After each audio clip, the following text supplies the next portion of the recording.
So the court has granted access that late singer Mohbad's remains should be buried after 2 years of exhuming this guy's body in order to investigate, autopsy his body to know exactly how this guy was by.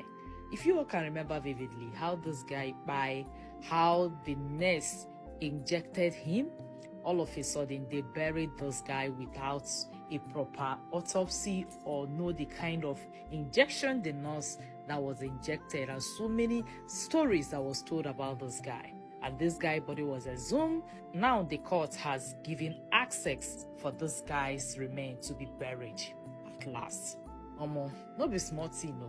In fact, the court went ahead and said that the auxiliary nurse that injected him should be persecuted. They also blame Wunmi. Why didn't she accept them to the husband to a proper medical center where Mohbad will be taken care of, instead of taking Mohbad to an auxiliary nurse who injected him?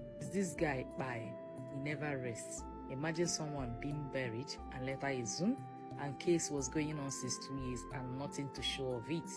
Nothing. According to them, they say that because they buried him immediately and nothing was found, only for them to persecute the nurse that injected him.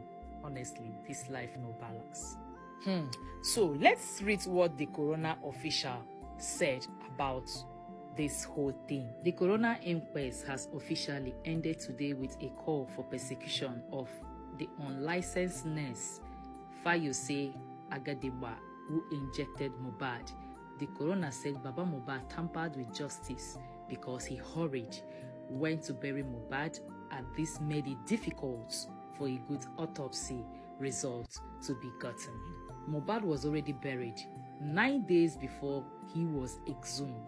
Coroner said that Wunmi, as the wife, should have stood her ground and prevented Baba Mohbad from burying him. Also, when Mohbad needed a medical help, Wunmi should have gotten a best medical facility for him. She shouldn't have allowed an auxiliary nurse to treat her own husband. The coroner also stated that the police also failed Mohbad because he wrote a petition against Sam Larry before he died, and they never carried out a proper investigation. Mohbad suffered psychological trauma before his demise due to bullying and harassment from Naila Marley and Sam Larry, but there was no direct link between them and his demise. The coroner said that everyone around Mohbad failed him, including his family, friends, the police, and the music industry. The court already granted access for Mohbad to be buried since the first autopsy results came out, but it is left for the family to be united and plan a benefiting burial so he can rest. I beg, make this guy go rest. He don't suffer. Person we don't buy saying, this life no balance. So even the family felt this guy. May his soul rest in peace.